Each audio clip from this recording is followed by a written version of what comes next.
Hi, Gito. I see a known face. How are Hi, you? hi, Sara. Good. How's everything? Very well, thank you. You're in Germany, right? Yeah, correct. I was in my office currently. Nice. Oh, yeah, right. Because I mean, I still cannot think that people are working on Fridays because now the time in Saudi Arabia weekends are Friday and Saturdays. So, but I also remember that when I was doing my PhD, I was also working during weekends anyway. So, Yeah, it's good. Oh, welcome, Chito. Yesterday, I invited Chito to join this forum, Sarah. Yeah, sorry. thank you. Yeah, Yesterday, I invited Chito to Ah, join this. yeah. That was like actually I was thinking about it. I said maybe I will see some known face, but then I realized no, he's not in Indonesia, so maybe he will not join. But yeah, I'm glad to see you. I'm glad. How's there? How do you like it there? I mean, you knew already about Germany, Leipzig. yeah. So. It's not the same when you already left. I can imagine. Is it still cold there? How's the weather now? Yeah. It's quite strange. It's already in May, but the weather is around 17 or 20 maximum. Oh, I'm not used to that anymore. I don't know if I will go back to Europe at some point. I think I will freeze because And I how? think that it's like 2 years. I don't see the temperature going lower than 20 degrees. That's So, true. But I see in the news also in Saudi Arabia, there's also some snow or yeah, but in the very north, actually, I was in Riyadh, the capital, for a conference in January or beginning of February. I don't remember exactly this year. And there were 6 degrees there. I was not prepared. I was there with just like a super light jacket. And then I had to buy everything, scarf, gloves, hat, because I was freezing and I was not used to turn on the AC to heat up my room. Like normally here we use AC because it's too hot. But there, no, I need to, it was really weird. And then yeah, because it's still Saudi Arabia, but it's since it's the very center of the peninsula, it can be really cold during winter. okay, good.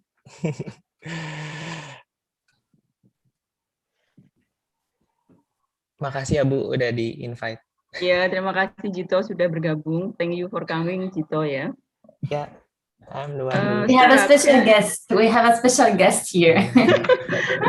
Actually, I invited also Amelia, but maybe I should call her again.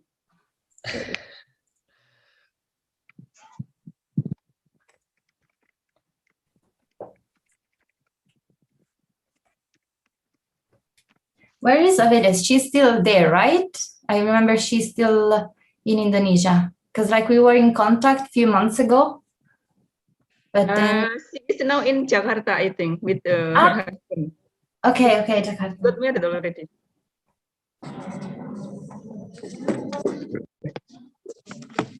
Kita mulai ya, adik-adik. Sarah, maybe we can start now ya.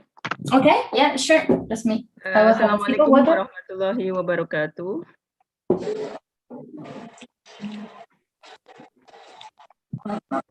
Waalaikumsalam warahmatullahi wabarakatuh.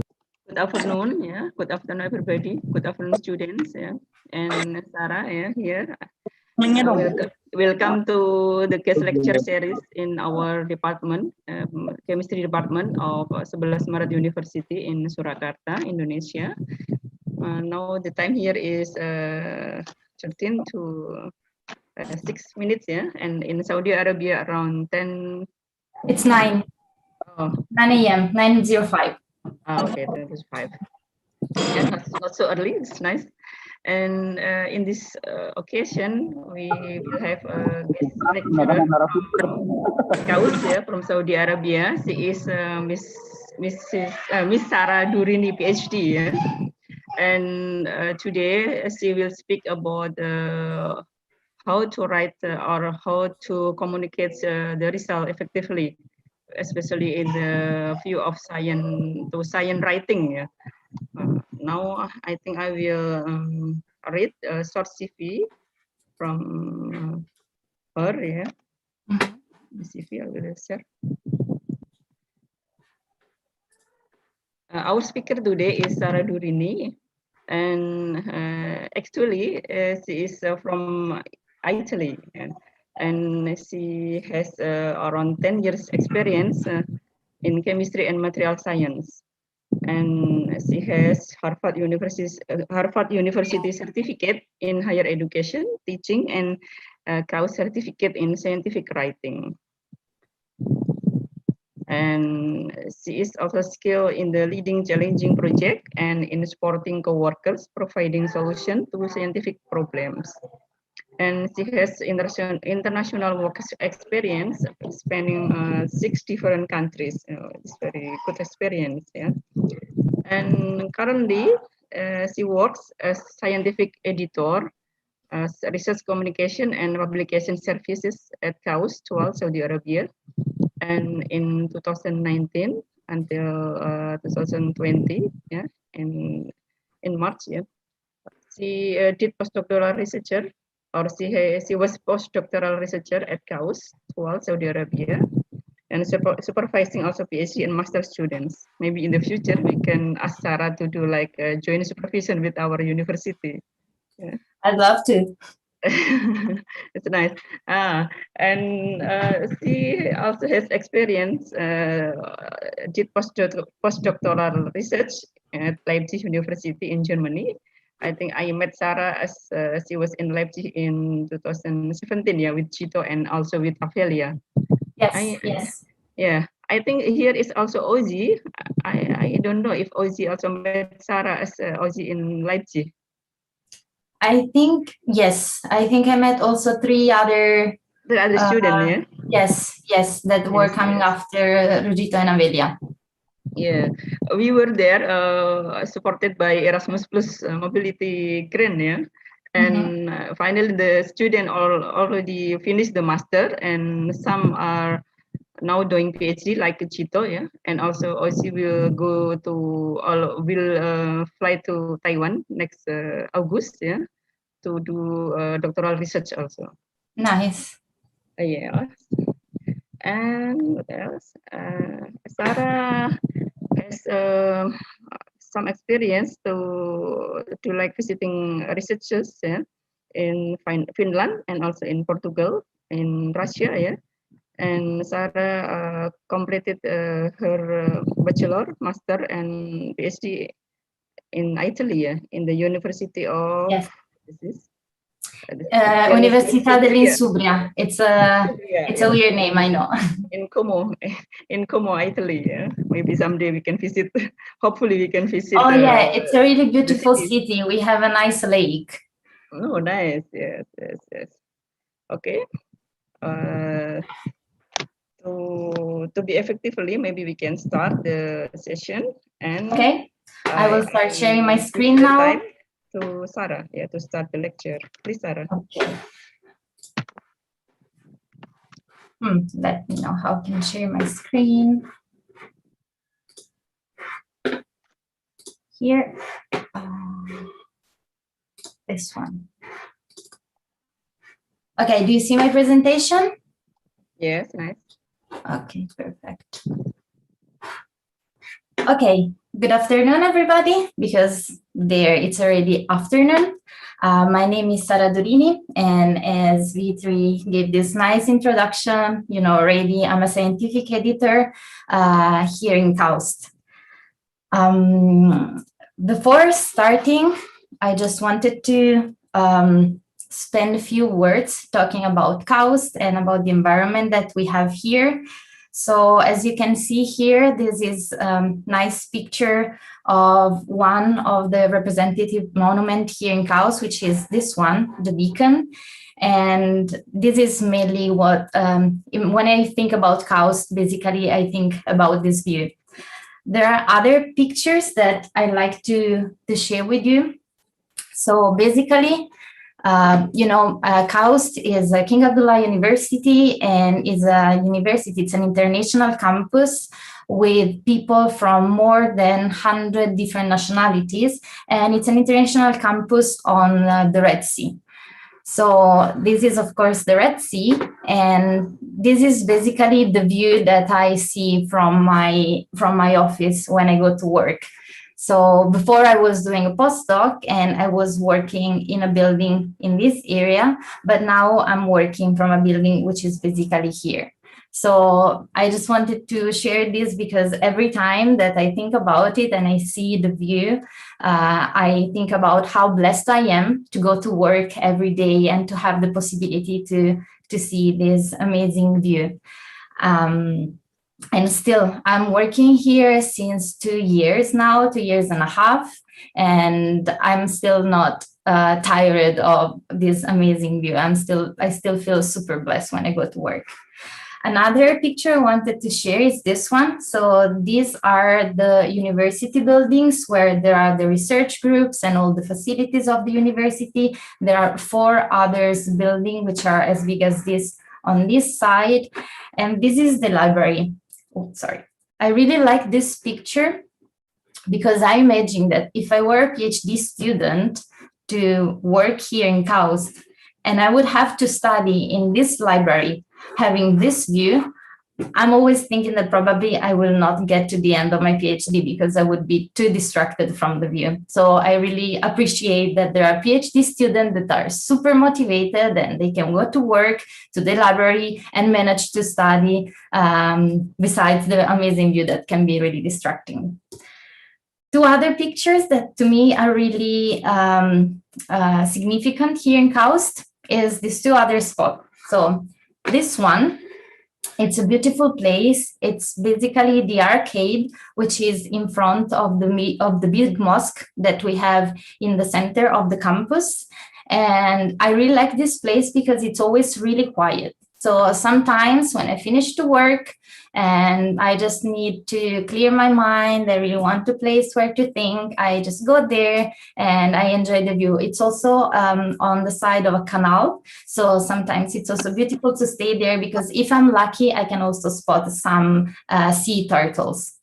And then there is this other place, which is also another place I love here in KAUST. Now you see it's pretty empty. This is called Discovery Square, but normally it's super crowded with people.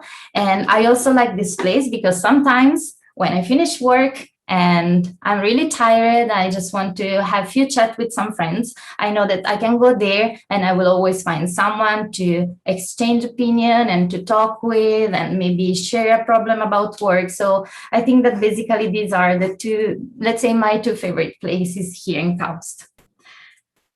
Few words about me, although V3 gave a really nice introduction. So, you know, already I studied in Como in Italy. I did my PhD. After I did bachelor, master, and PhD at University of Insubria. Como, it's in the very north of Italy. It's close to Milan. It's on the lake. It's really beautiful. If you have the possibility to travel there, please do. And during my PhD, I also had the possibility to spend 8 months at the University of Edinburgh as visiting student. This was my first experience abroad, and it was really mind-blowing. It really opened my eyes about different ways of doing research, about how important it is to communicate and to talk with people about science and about your research, and how important is the way we talk to other scientists and how much we can get by exchanging ideas with the other people. After that, I decided to do a postdoc abroad. Since I did my PhD in Italy, I decided to go abroad and to go to Germany in Leipzig, where I met Vitri. And there I spent 2 years and I was working again. I was doing research on metal organic frameworks. But again, one of the most enriching experiences that I had when I was there were the different research stays that I had the possibility to do while I was there. So I went to St. Petersburg at ITMO University, University of Porto in Portugal, and to Finland. And again, there amazing experience talking with amazing scientists and exchanging ideas. This was like really enriching, and again made me think how important it is to be able to talk about your science. It's not only the results that you have when you work in the lab, it's also how you talk to other people and how you learn from the others. After that, I moved to Saudi Arabia. I came here to King Abdullah University of Science and Technology as a postdoc. I was working with Professor Jorge Gascon for 2 years. And here, since the first months I arrived here, I had the possibility of attending a lot of seminars and workshops about editing, scientific writing, the importance of science communication, and I started to really enjoy this side of the academic life. I really start to think, well, maybe this is something that I can do for work. It's something that I really enjoy. Maybe I'm not as good as I am in research, because like I was doing research for 10 years. So after 10 years, I learned some skills, let's say, but this would be like completely different career. I have to learn everything from scratches and start everything from the beginning. So in these 2 years, while I was doing the postdoc, I was also attending seminars, courses online. I also had the possibility to attend an amazing course here held by Lina Minar, which is an amazing science communicator and an amazing teacher. So I attended this course about scientific writing, and talking to her, I realized that, yes, this might be a career that I would like to start. You will see during this presentation, there are a lot of slides that are adapted from her course, because I think that her course, it was like for 8 weeks course, but it was really, really significant for my formation as a science communicator. And then here, I started with my position as scientific editor this year in 2021.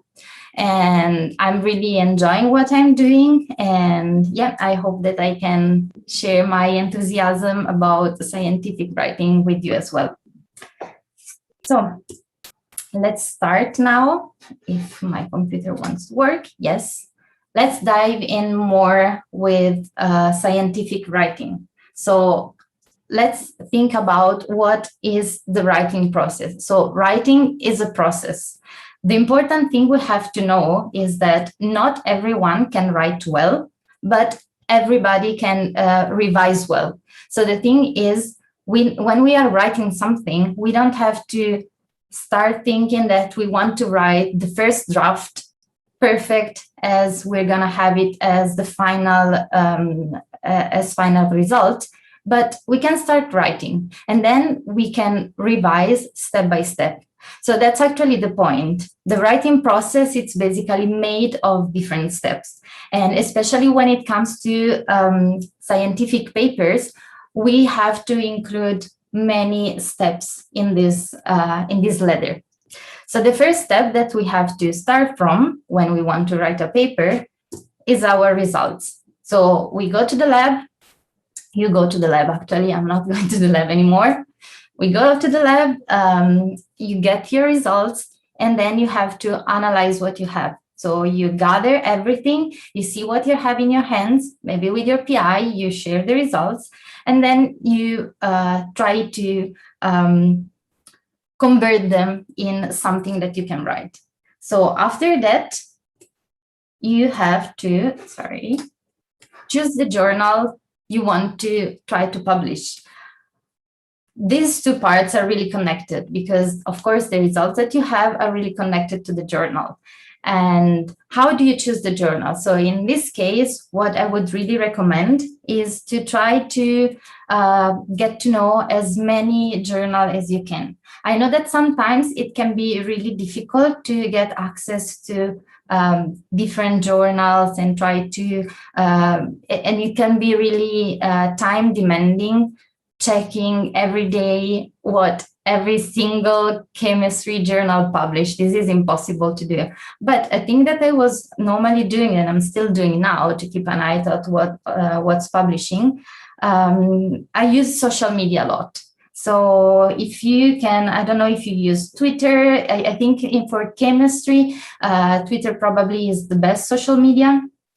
I know that biologists use a lot Instagram and Facebook, but in my case, what I've seen for chemistry and material science, Twitter is really good. So you can have a look on Twitter. You start following different journals, and they share daily a lot of information. And from there, you can more or less have an idea of what each journal topic is about. And this might help you to understand what is good, which is a good fit for your for the results that you have. After that, you have to start organizing ideas here. So after you, no, sorry. Okay, sorry, I'm having a problem with my mouse. I don't understand what's happening. I will try to go with the arrows. Okay, so organizing ideas. You have your results, you chose the journal, and then somehow you have to think, and probably it would be a good idea to start to write down on a piece of paper how you want to organize your paper. What do you want to write? Where? What do you want to prove? What is the point that you want to make clear with your paper, and how you want to prove and argue what are your results? So try to, at this point, to have a scheme, not only in your mind, but also written on a paper, a scheme of what you want to, of how you want to structure your paper. And then you will have your idea which are organized. You can discuss about it with your PI and see if it makes sense. After that, the fun part. You have to start writing. So you start writing, you start with your first draft, which is not gonna be, I mean, when you start writing the first draft, you don't have to think about the fact that it's gonna be your final version. Like, forget about this idea. This is not realistic at all. You start writing, and then you will have time to edit. When you're writing the first draft, you don't have to write something that you like already. You don't have to try to reach the perfection for every sentence every time you write it. This is gonna be like too exhausting. Don't start with this state of mind. Start writing. When I was writing, for example, when I write a paper, or even when I write something else, I don't know, cover letter or an email, whatever, I start with the writing flow, and whatever it's in my mind, I start writing. For example, sometimes, even with papers, I was writing like without really caring about the style. And for example, just to let the flow go, I was sometimes writing even, adding even words in Italian. So like in the whole process of writing, if I wanted to say something and I didn't have the word in English in mind, I was not stopping to write to go and check what is the English translation. I was writing the word in Italian, and then I would translate it later, just to not interrupt the flow. Because then if you interrupt it, then maybe you forget what you wanted to write. I'm sure that this happened already to many of you. If you were writing something, then for some reason you stopped writing, and then you forget, and then you're like, oh no, I wanted to write something, but now I forgot. So important, don't stop the writing flow. Try to go, and then you will have time to edit finally what you have done. So these two last steps are kind of recurring. So you write the draft, and then you start editing, and then you end up with another draft, which you might edit again. So in general, what was for my experience, I think I was editing at least 2-3 times the draft, even because sometimes if you're writing a paper, you have to include, there are other authors which are included. Sometimes there are different parts which are written by different people. So in the editing part, you have to try to make everything consistent. So if you write one part, someone is writing something else. To make it consistent, you have to go through a lot of editing process. And yeah, again, editing has rules, and everybody can do that. Let's go more in detail now with the structure of a paper. So I'm sure that this is not new to anybody, how to structure a paper.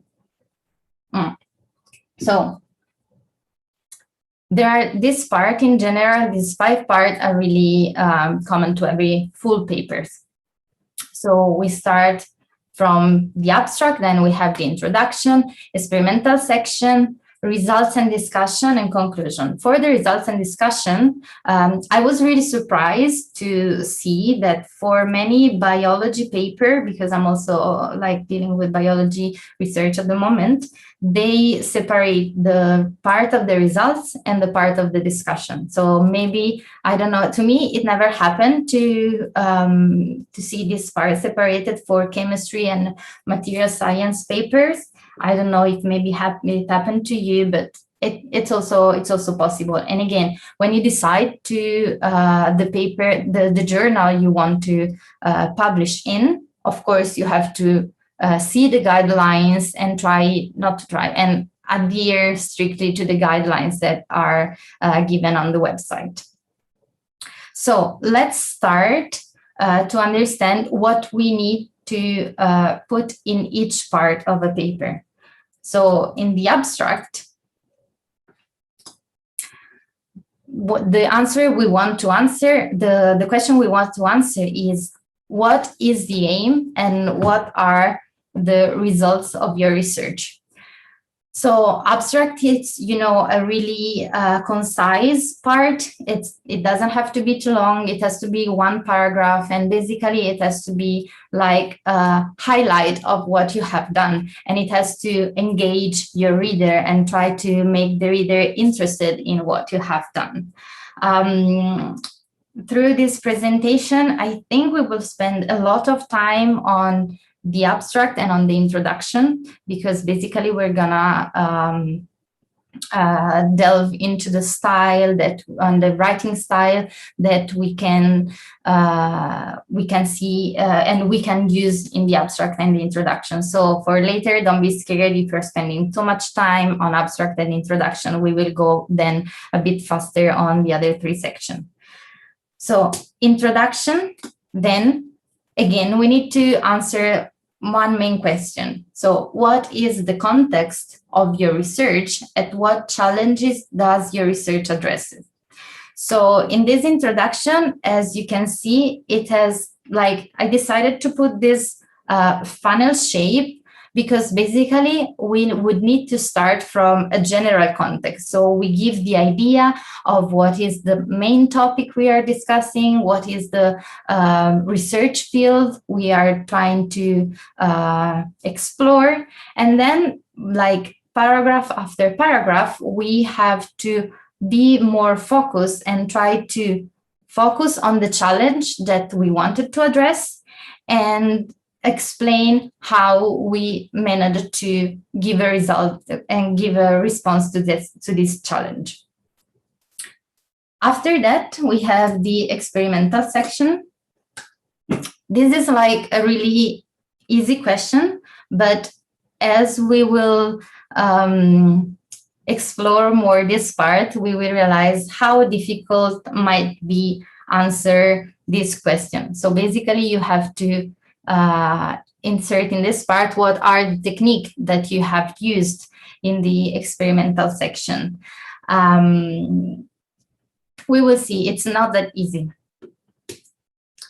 Then the results and discussion. We have to answer, what do your data say and how did you interpret them? You just don't give the results. You just don't tell them, oh, look, I've done this analysis and this is the result I got. No, you have to explain what your results mean and you have to interpret them, because we don't want to let the reader interpret for us, because of course the interpretation of the reader might be not correct. So we have to guide the reader to the right interpretation. An important thing that I might keep on repeating maybe 10, 15, 20 times during this presentation is that when we are writing something, we have to keep in mind that we are writing for the readers. So we always have to keep the readers in mind. And when we are writing something, we have to think if we are kind to the reader. So we have to make readers' life easier, okay? Then the final part, it's the conclusion. And basically, if you see, it has this shape that is opposite to the introduction, because in the conclusion part, we start from the results that we have from our research, and then we try to make it more broad, like to give a broad information about what is the impact that we think that our research will make into the field. Okay.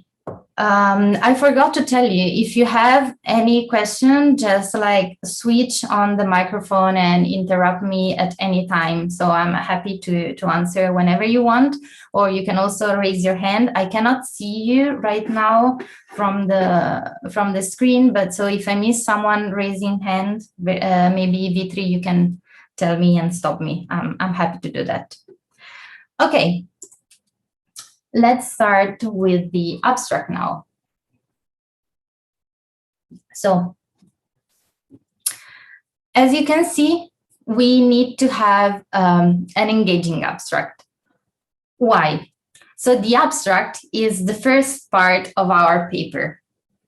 And this is possible that there might be people which are not scientists, or people which are not really into our research field, that might read the paper. It can be that there's going to be maybe the head of the faculty of another university that end up reading your paper, or maybe it's possible that there is a future employer that will have a look at your CV or will Google your name and your paper will pop up. And then this person, which is not a scientist, might start reading your abstract, because it's like one paragraph. It's not that scaring, even for people who are not science related.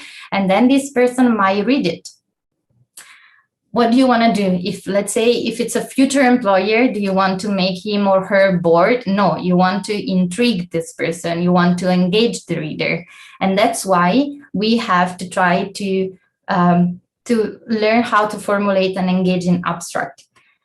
Even in the case it's a person that it's more related to your field, like the first person that probably is going to read your paper after, let's say, the outsider person might be the reviewer.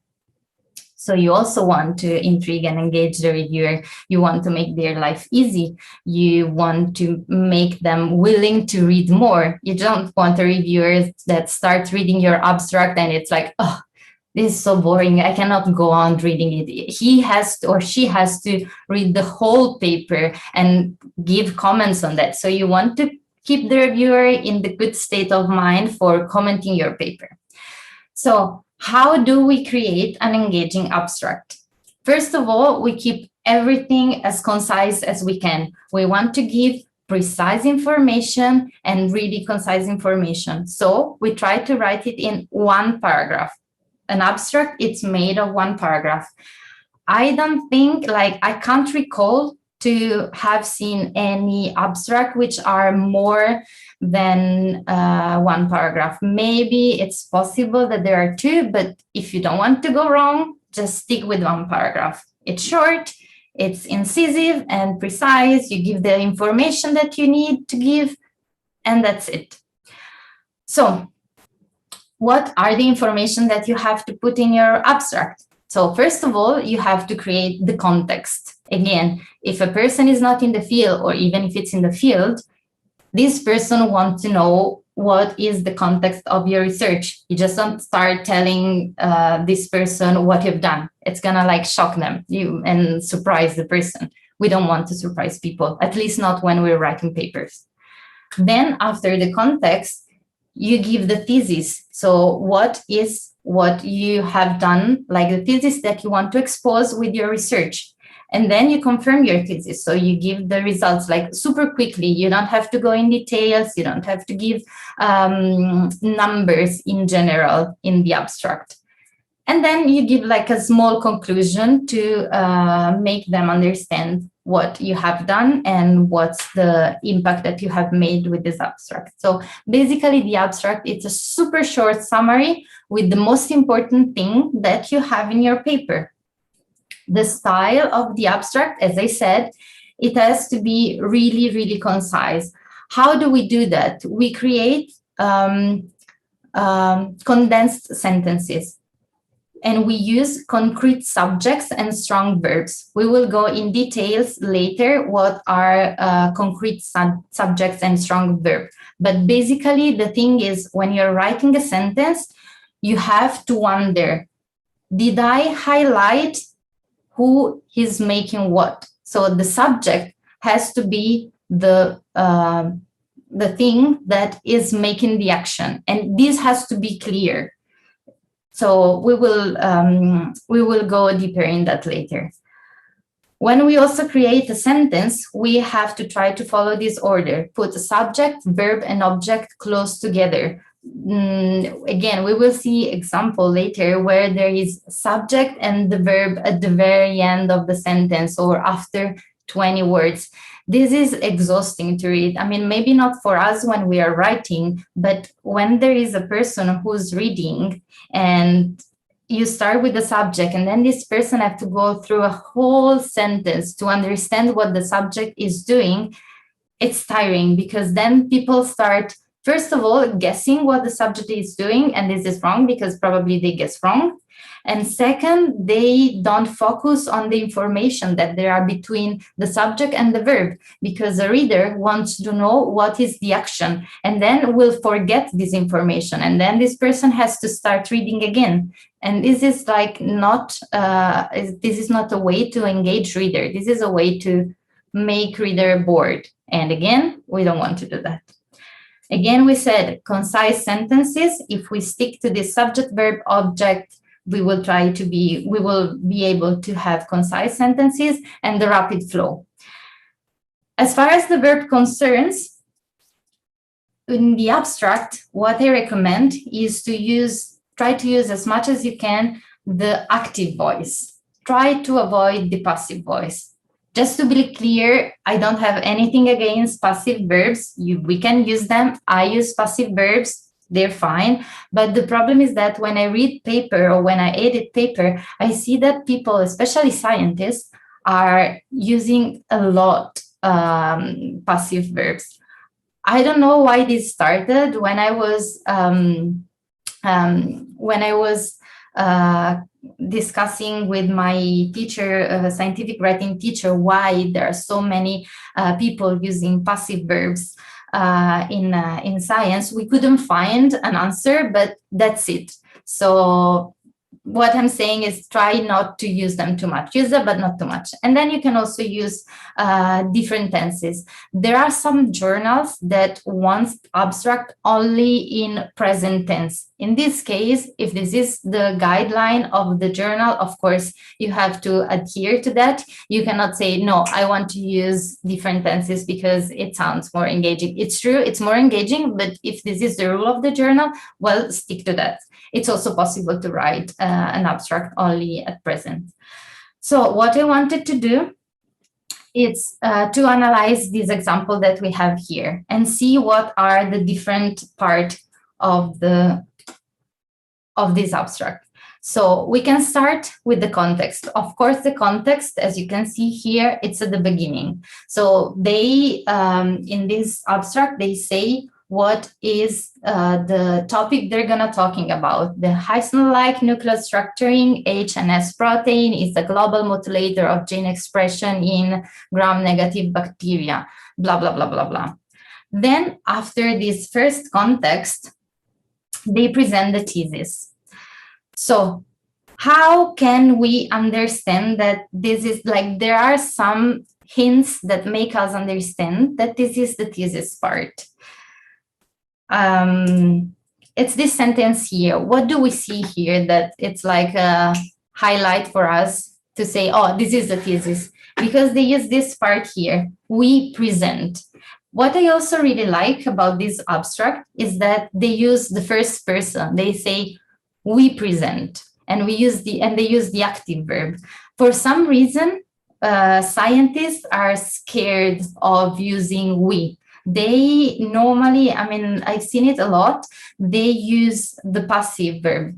So they would turn this sentence in the 2.5a crystal structure of the blah, blah, blah molecularization domain of VICH is presented here.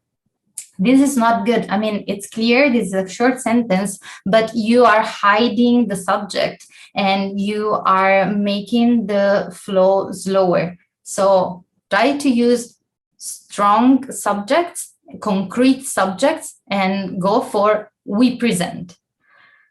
Then we have this part here when they give the result. As I said, it's just like a general presentation of the results. They don't go in details. You don't see numbers, but they say what they are going to present in the paper. And again, they use really concise and sentences, and the flow, it's really, really fast. So people can read it really easily. And finally, we have the conclusion part. So where they explain what they have obtained, our analysis of, again, another a really nice way of presenting it, our analysis, another concrete subject. And there is the verb, which is really close. Our analysis supports. So we know exactly what's going to happen. We know what's the subject and we know what's the verb. Our analysis of members of the HNS superfamily supports the suggestion that the oligomerization function of blah, blah is conserved even in more distantly related proteins. So they say in a really short sentence what they have obtained. So this is a really good example of abstract. What I wanted to do in this part, it's also analyze the verbs. So let's have a look how these authors are using the verb. So are they using present, past? They are mixing it. Let's see. So let's go through the, I will go a bit faster because I think I'm talking too much. So as we can see here is regulates, represent, adopts, blah, blah, blah, indicate, is, were carried. So in this case, you see, mostly they are using verbs in the present. In this case, they have to use past. They cannot keep the whole abstract in the present form, because if we analyze this sentence, structural analysis and homology modeling were carried out to further elucidate, blah, blah, blah. We cannot put this in the present form, because like if we do that, we're going to read like structural analysis and homology modeling are carried out. So the thing is like, are you carrying it out right now while I'm reading the paper? No, we're carried out. It's an action that has been done. So we need to use simple past. Then let's see how they use active and passive form. So in green, you see the active form, indicate, okay. Sorry. So as you can see here, there is only one form which is in passive. Again, this makes the flow going really fast and really easy to read. So again, we can use passive, but don't too much. Another example, this is a bit more, it's a bit longer abstract. So again, we start from the context. Is there someone that wants to switch on the microphone and tell me where is the context, perhaps? What is the sentence that explains the context? Let's see. Someone? Okay, no, I don't see anybody. Anyway, it's quite easy. So the context is given with the first sentence. Again, we can underline it here. It's really quick. They say prions are proteins that adopt alternative conformation that become self-propagating. The PRP, prion, causes rare inhuman disorder, blah, blah, disease. Okay, this is the context. Then again, they start with a thesis. There is again another hint that tells us this is the thesis. We report here. It's clear what they're gonna do. They're gonna say what they are gonna present in the paper. It's clear, it's easy to understand. Readers don't have to wonder too much about what's gonna happen. Good for the readers.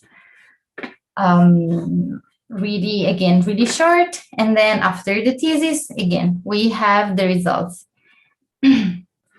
Here, again, a quick presentation of the results of what they have without numbers, but just like highlighting more or less what they have found out in their paper. And again, at the end, they have the conclusion. Our findings argue that blah, blah, blah. Again, really good subject. They use a strong subject and strong verb, which are connected to each other.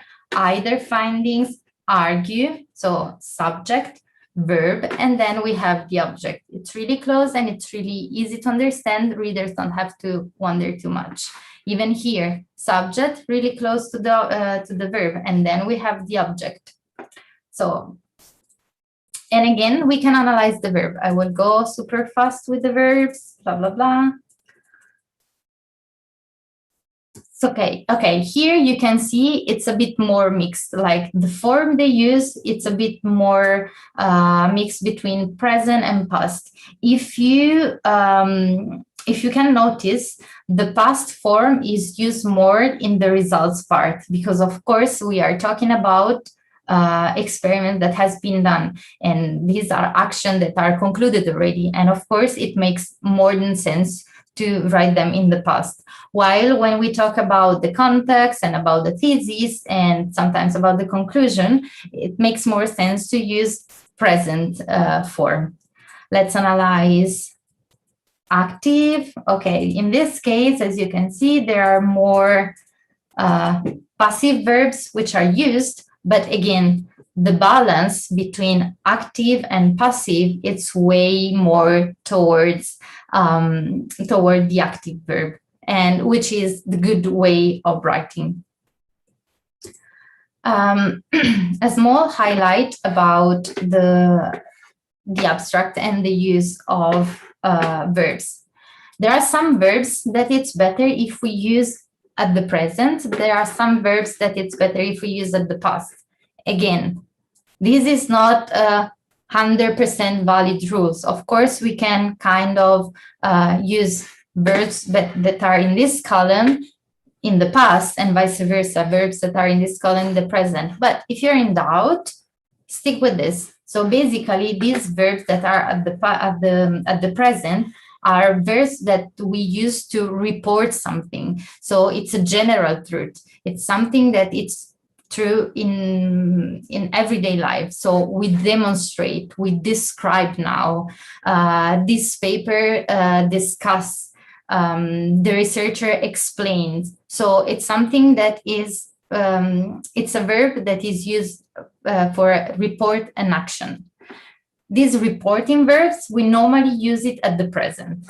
Then we have verbs that we use to describe specific and especially completed actions that are not in course anymore. They are done, finished. So this is like verbs like analyze, build, compare, fabricate. So we are referring to something that we or the researcher have done in the past. So we use them in the past.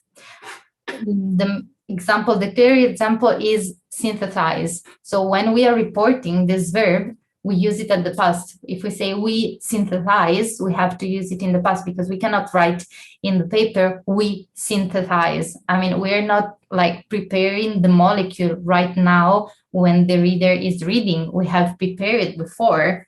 That's why we have to use the past. And then there are other verbs that we can use to describe how we carried out our research. And in this case, we really need to understand the context and to see if we want to use that in the present or in the past. A small highlight about present perfect. Present perfect is a bit tricky. So the first thing I would tell you and recommend you is don't use present perfect unless you are sure of what you're doing. There are more and more papers that now basically to describe past actions use just simple past. This is perfectly fine. Again, why is it fine? Because it makes things easier to read. It doesn't stop the flow. So simple past, it's perfectly okay. Just stick with simple past. Present perfect refers to, it's a verb tense that refers to events that happened in the past but still have consequences in the present. Let's have a look at this example. So the same sentence but with the verb at a different tense. Many researchers use this method. Many researchers have used this method. So the first sentence means many researchers use this method, and it means that now researchers are not using this method anymore. It can be obsolete, it can be replaced by other methods for whatever reason, but it's a method that it stick in the past and people are not using it anymore. While if we write many researchers have used this method, then I would expect that the sentence that comes after is they have used this method to prove something. So it means that if we want to do a certain type of analysis, if we want to prove something, we still use this method. It's still okay to use it. It's not obsoleted. It's an update method. So these are the main difference with these two verbs. I hope you understand this part. You can ask me to re-explain this, or as I said, if you have doubt, just stick with simple past if you're talking about something which is in the past, okay? Again, about abstract, I just wanted to give some examples here of what are strong subjects and what are empty subjects. So when we use strong subject, it's like subjects that are really clear. So we can use we. For some reason, I don't know if I told you already, but for some reason, authors are scared of use we. They try to put sentences in the passive way so that they avoid to use we. But I'm wondering why. I mean, if you have done your research, if these are your results, just say we, or if it's only you, I mean, it's difficult to find it in chemistry, like a one author paper, just say I carried out the research. We tested this method. It's perfectly fine. If you don't want to use we, which I don't agree. I mean, you definitely should use we. You can also use, or maybe you can change the style. You don't have to use we every time. You can also say this paper present, or this study, or the scientists, or many scientists tested this, or the method, our results. So focus on what is the real subject. What are empty subjects? If we say, in general, sentences that start with it, and then there is a verb at the passive form, this is a weak subject. We will see in some example.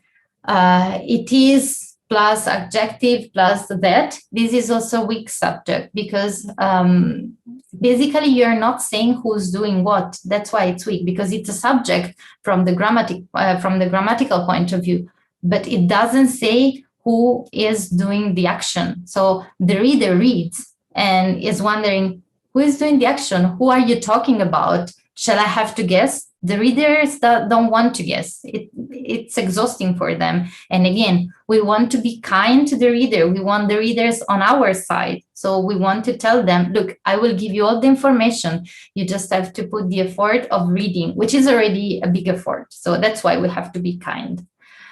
And then also subjects that start with there is, there was. These are empty subjects because, like, you're not, again, explicitating who are you talking about. So here there are a few examples of different sentences that can be edited in a way to highlight the subjects. and make the verb strong and the sentence itself stronger. Let's go. Oh, no, surprise. Okay, let's go with the first one. Direct photoelectrochemical conversion of toluene to methyl cyclohexane with water has been examined as an organic hydride conversion using light irradiation. So what do we see here? We see has been examined. The verb is at the past, the passive form. We don't see explicitated who is the subject. We know who is the subject, the person who carried out the research. So why can't we just write, we examine direct photoelectrochemical conversion of toluene to methyl cyclohexane with water as an organic hydride conversion using light irradiation. It's clear, it's nice, nobody has to guess anything. We have all the information here, reader is happy. Again, another sentence. Oh, this, I hate this, the way of starting. It is argued that isometric analysis is a viable alternative to standard polynomial-based finite element analysis and possesses several advantages. It is argued. Again, really empty. It doesn't say anything. We can either remove this part of the sentence or change it. What is the fact that make us argue? It's the data that we have. So can't we just write our data show that isogeometric analysis is a viable alternative to standard polynomial-based blah, blah, blah, blah, blah. Again, we know what's the subject, our data. We have a verb close to the subject and we're happy and the sentence is clear. Nobody has to guess anything. Third sentence, it is known that the structural transformation of PSP takes place simultaneously for each crystallate in typical cases. Okay, it is known that. If it's that known, do we have to write this? Can't we just remove it and say the structural transformation of PSP take place simultaneously for each crystallate in typical cases? It's easier, it's simple. Why can't we just write that and we make our sentence shorter and the flow goes faster? That's better. Again, another empty subject, an example with there. There was no significant difference in growth rate between the SHA treated, oh, there's a typo, sorry, and control samples during the 1 hour prior to protein addiction. So what do the author want to say with this sentence? That there is no difference between two aspects. In this case, the difference, the absence of difference is between these growth rates. So this is the subject. Let's make it pop out. Let's write growth rates did not differ significantly between the SHH treated and control sample during 1 hour prior to protein addiction and blah, blah. This way, it's way easier to understand and it flows faster. And again, nobody has to guess anything. Okay. Let's talk about the introduction. I'll try to go a bit faster. Do you have questions so far? Okay, no question. Let's go on with the introduction. Again, I said already that the introduction has to start from a broad context. We need to present the topic we are talking of. Then we have to introduce all the characters we are going to deal with. And then at some point, we have to put the challenge that we want to address. Put the thesis, how we manage to address the challenge, what are the results that we get. I mean, we don't have to explain again all the results, and a synopsis. So the synopsis means a short sentence that says, in this paper, we have obtained this, blah, blah, blah. So why do we want to put the thesis and the synopsis? Because we don't want to give any surprise to the reader. Again, we want to prepare mentally the reader of what he or she is going to read. So they know already and they're going to find the right information. No surprises. They don't have to make additional effort. As far as concerned the style, there are some issues that that we can mostly find during introduction. So the most common issues are that there are some element missing. So for example, if you don't give context on, you don't introduce the characters, then you start talking about what was the challenge in the field, then the reader are going to be like a bit surprised, and they're going to say, whoa, just give me a bit more information, I need to know something. Then another problem could be that it's vaguely written. So yeah, you give a broad context, but I don't really know exactly what I want to talk about. I don't really know what I want to put in the introduction. Maybe I was a bit lazy. I didn't read enough paper. I just get like, I just read 2 review and 2 papers. I'm just gonna combine this information that I got from this paper. I will try to be as big as possible, but no, we don't have to be vague. We need to get our information, select the right information that we need for our paper, and put it in our introduction. Another problem, which is like, I think the most common problem that I find, is that introductions are too long. It's not a review, it's an introduction. So please, try to give only the information that you need, no more than that. And another problem that there is not only an introduction is that paragraphs are not linked. So just people are just putting information because like they say, oh, we're gonna talk about this, information about this. Oh, then in our paper, we're also focusing on this topic, another information about this other topic. But all the paragraph needs to be connected. Otherwise, people that reads are gonna be like, wow, why are you keep on bombarding me with all this information? What do you want to tell me? Do I have to do the linking between paragraph myself? No, we don't want that. We don't want that the reader to do our job. This is our job as writer. We need to link the paragraph and guide the reader among the paragraph the way we want it, because we don't want the reader to do too much effort. Again, we want to be kind to the readers. We want the reader on our side. We are writing for them, not for ourselves. Style. So the style, it's really similar for like for the abstract. I mean, we can be a bit more wordy, not too much, but because we need to keep a concise language, it needs to be simple because we have to explain. Simple, it's a really important word when it comes to writing papers. I don't know why, but sometimes I read papers that are really complicated to read. There are people who are using really complicated words. Maybe they want to show that they know English very well and they know a lot of words, but this makes things just more complicated and more difficult to read. When we write paper, we also have to think that most of the audience is not native speaker. So again, we want to be kind to the readers and we want to keep a simple style because we want people to understand quickly. We don't want them to put too much effort to understand. Another important thing is that we have to be consistent. What does it mean? If we choose a style, we have to stick with this style through the whole paper. One really simple thing is, do we start writing with British English or American English? In this case, my suggestion is try to see it depends on the journal. So if it's an American journal, or anyway, you can also find it in the guidelines of the journal.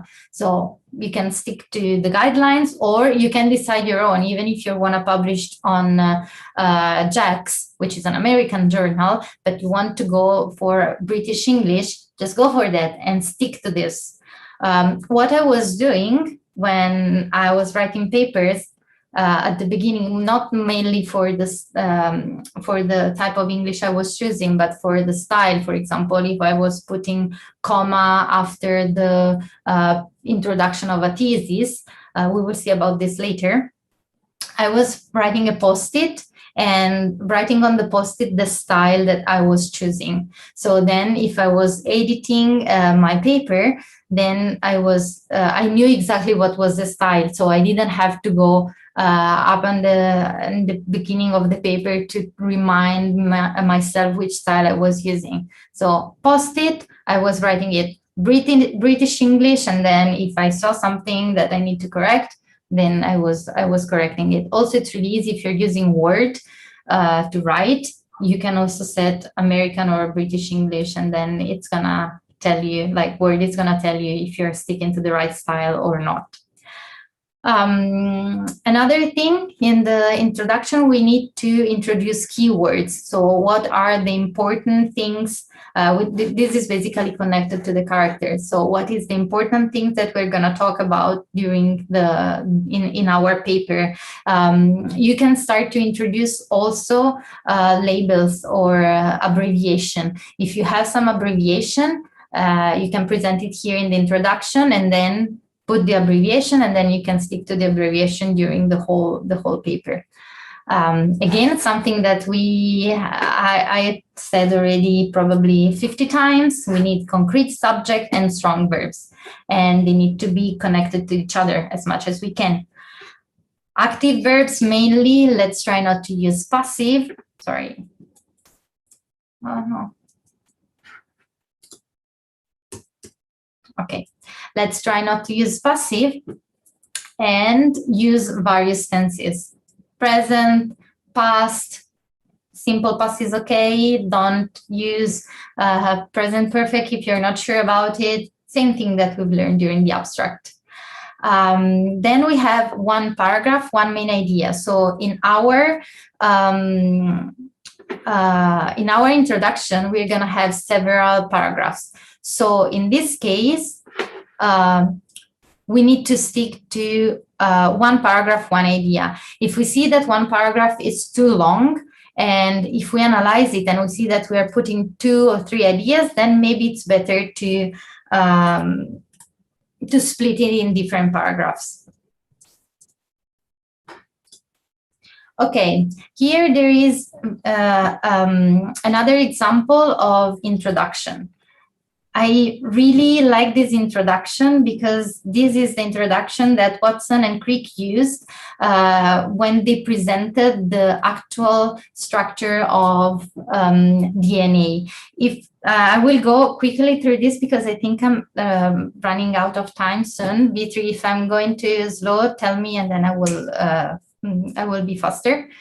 So I will send the presentation to Riti, and please read this introduction because it's amazing. It's super bold. Here they present the challenge at the beginning. So they say, we wish to suggest a structure for the salt of DNA. This structure has novel features which are considerable biological interest. Then in this part, they give context and they introduce the characters. So the context is that there has been proposed other structure by Pauling and Corey, and they say that the comment that they have, it's like, we believe that the material which gives the X-ray diagrams is the salt, not the free acid. Then we also comment, some of the van der Waals distances appear to be too small. Then they said that there is another structure presented by Fraser. So again, this is really important for the context and introduces the characters. So they say, Fraser give another structure. I really like this sentence because, again, they were really, really bold and self-confident. I really appreciate that. And they say, the structure, as described, it's rather ill-defined. And for this reason, we shall not comment on it. So maybe, unless you're really sure of what you're writing, don't use this bold style. But that's what basically what they do. They were really sure about their introduction and they showed it. And then they put the main result and the thesis. We wish to put forward a radically different structure for the salt of DNA. And this is their thesis. There is another example here, but I will skip it because I think I'm talking too much.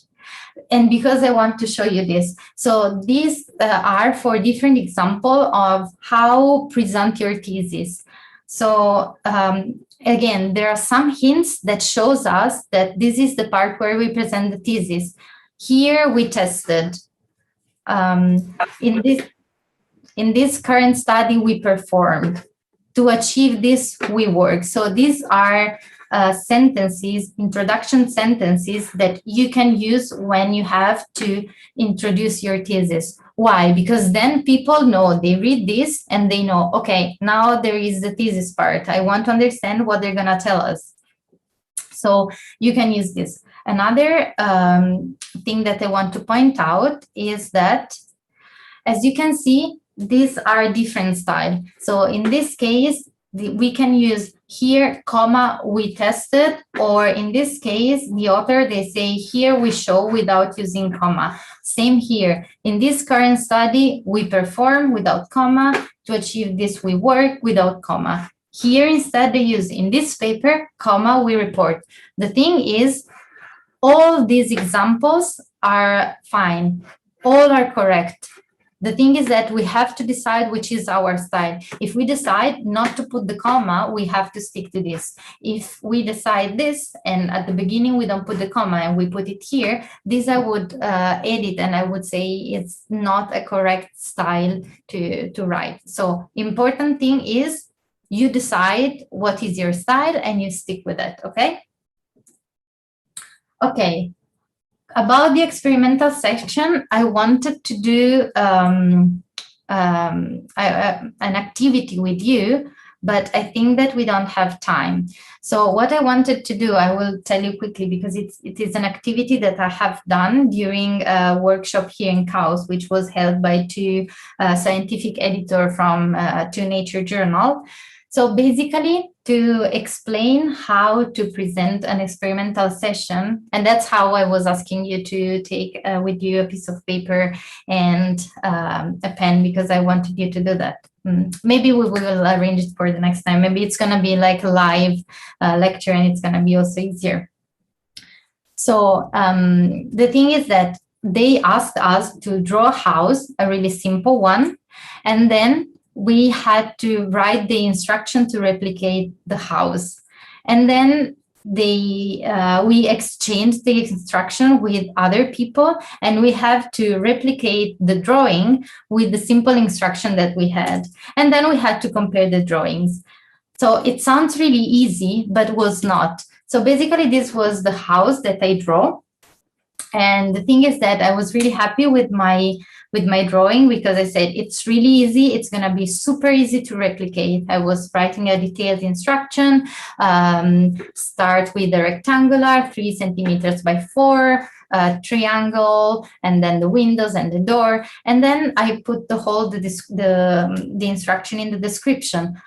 The only thing I forgot to write down, it was that the house needed to be drawn in the center of the paper. So the person who received my instruction, I mean, I didn't write it because to me, it was obvious to start from the center of the paper. So I didn't write that. But for the person who received my instruction, it was obvious to start from the left part of the paper. So this was showing me that giving instructor, it's not an easy task at all. And sometimes we forget to give important details, but not because we don't want to, but because sometimes for us, it's obvious. So we don't give a detail because it's obvious. More about the experimental section. What do we have to write in the experimental session? Basically, it should provide the detail necessary for the reader to replicate the study and to obtain the same results. So, okay. The structure of experimental section, it's basically this one. First, we start with a general overview about the methods. Then we need to indicate the source of the instrument. So where we took what is the brand of the instrument and where we purchased the material. This is really important. I don't know if it ever happened to you, but to me and also to other colleagues, it happened that during a synthesis, we needed to use some starting material from a certain company. When we were using, I remember it was benzoic acid. I will not tell the companies, but when we were using one company, the synthesis was working perfectly. We were having a perfect crystalline material. Well, sometimes it also happened that we were using another benzoic acid and we didn't get the material. So eventually we realized that the purchaser was really important. So that's why you have to write it. It's not if it's a really crucial information. Then you also have to indicate where problems can occur. In my case, this is an experimental section, which is from a paper with some of the results I got during my PhD. As you can see here, I write caution, although we have experienced not difficulties, perchlorate salts are potentially explosive. So the thing is that in my case, the synthesis with these perchloride salts, it was not dangerous. We've never had problem. I had a small problem when I was using the thermogravimetric analysis instrument, because I was using one of these material containing perchlorate salts, and then I was heating up to 100 degrees, and basically the salt exploded in the TGA instrument, and I almost ruined the upper part of the instrument. Luckily, then eventually we fixed it. But then I realized, okay, this is something important that I have to write in the paper. I don't want other people to risk to ruin an instrument because they might not be aware of this. So yes, problem can occur, indicate if extra care is needed, and describe eventually all the procedure in detail. Which style do we use for the procedure? Simple style, and we have to keep the verb passive. In this case, this is the only section where we use a lot passive verb.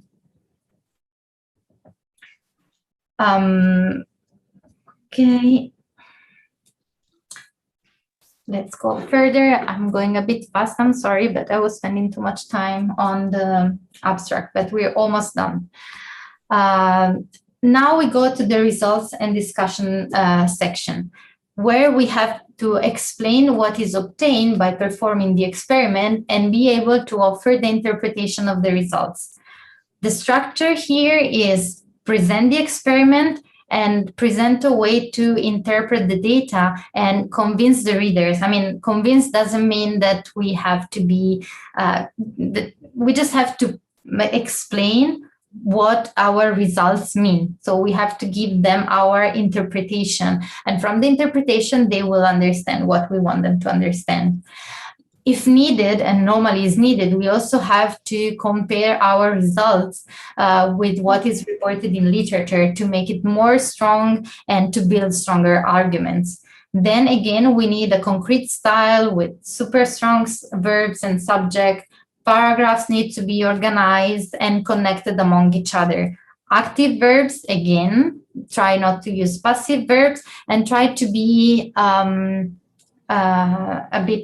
try to add a bit of movement by using different tenses.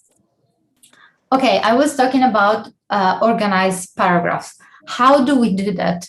So the first thing to do is to create a unified story of your research. You know what you're gonna tell in your paper, in your whole section, and then there has to be like a story that goes through the whole section.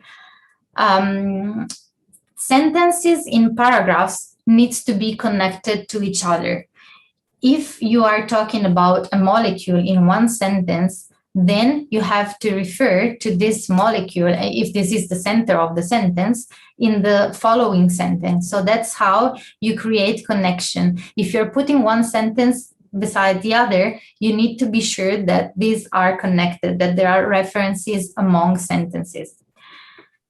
Then again, you also have to connect paragraphs, and you have to create logical smooth transition. How do we do that? We need to use adverbs or connection, like although, thus, because in this way we add logical particles to the text, and then the readers don't have to make the logical effort to understand the connections among the paragraph. Again, let's be kind to the reader. We don't want them to put too much effort in what we are, in what they are reading.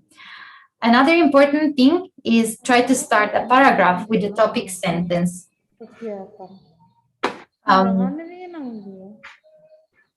Sorry, someone is asking a question?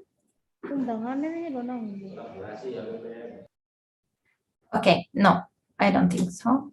Okay. So I wanted to go quickly to this topic sentence and supporting sentence. So in the topic sentence, we need to write the main information that we're gonna give in the paragraph. So these are some examples of how to write a topic sentence. So we can start with to plus verb to confirm this hypothesis. And then we use supporting sentences to explain what we have used at the beginning of the paragraph.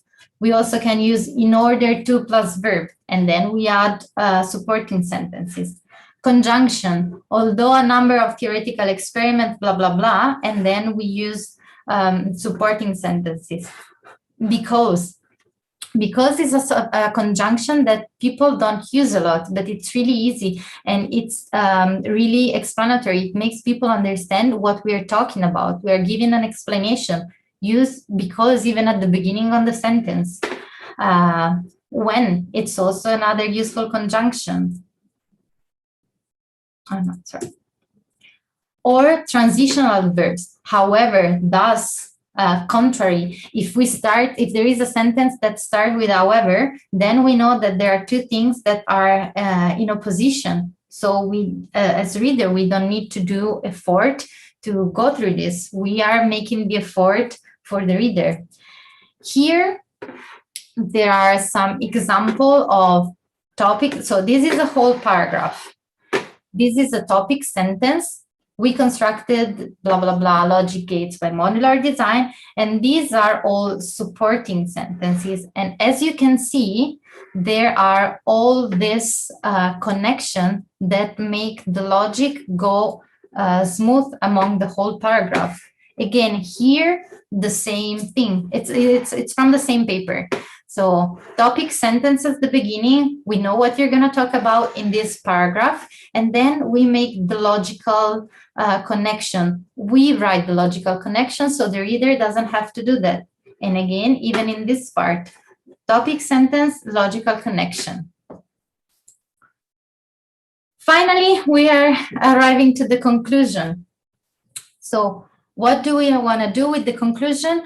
You know that basically when we are writing a paper, we are writing a story. It's a story of our research. And then we want to conclude our research story on a high note. We want to make the readers happy for us, and we want to be happy for our research and show what's the nice thing that we have done. How do we structure the conclusion part? First of all, we have to remind of the highlights of our research. Why is important, what we have done. Then we have to argue a bit about what we claim.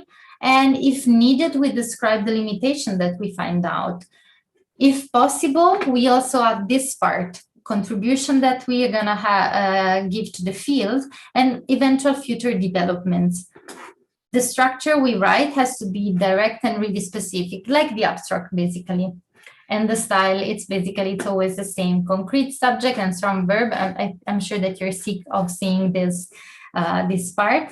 Subject, verb, object, concise sentence, active verbs, various tenses. You don't have to stick to one verb tense. And again, don't use passive. So this structure, I mean, it's not really strict. Sometimes you don't have to put all this part. Sometimes maybe you don't have the future developments, or you don't have to describe the limitation. In this case, for example, we see that there is reminder of the highlights of the research. This part, which is the way the author argues for the claims. Here, the contribution to the field. We hope that this result will stimulate new calculations. So they hope that other people will start from their research and do other calculation. And then they have future developments, which means what they're gonna do in their working group. Here, there is another example. And I think that I will go really fast through this. Okay, again, here, remind of the highlight of the research. In conclusion, the work demonstrates what they have done. Claims, contribution to the field, and future development, all together in the same part.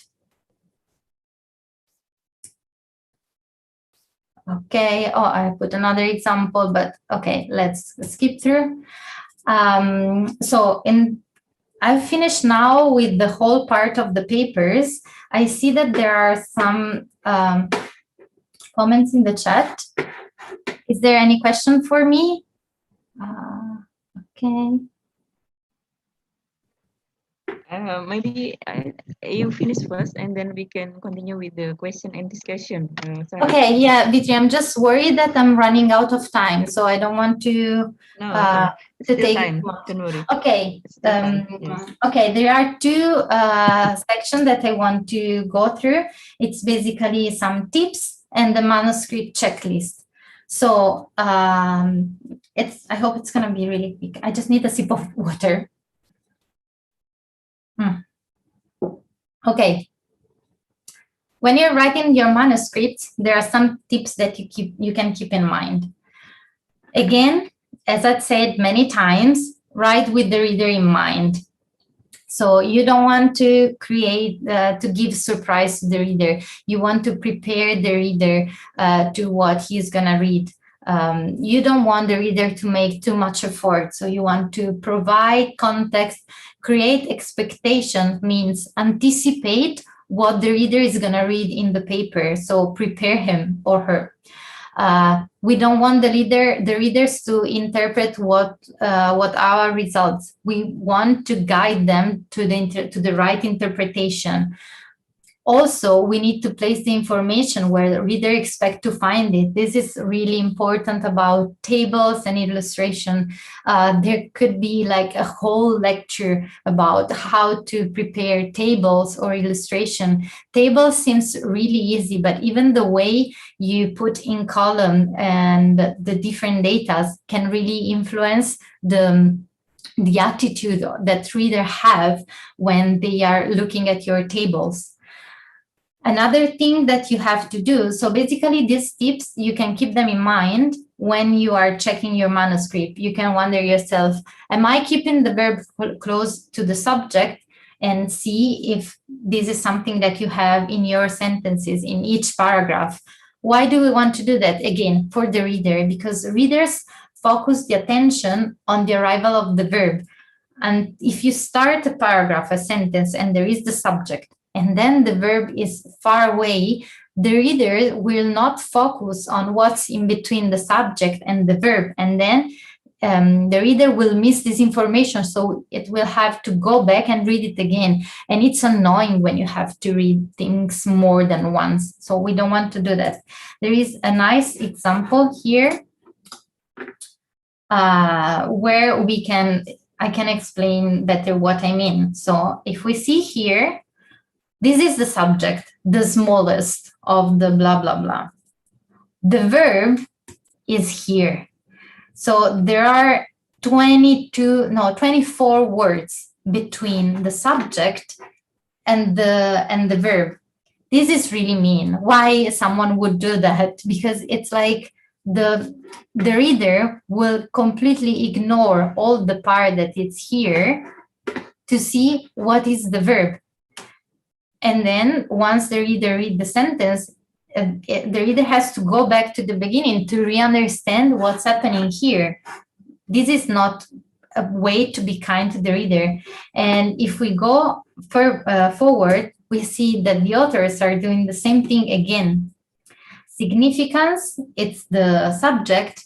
And again, the verb is not that far, but it's interrupted for no reason by this on the contrary. So the sentence is, the functional significance of the other URFs has been on the contrary elusive.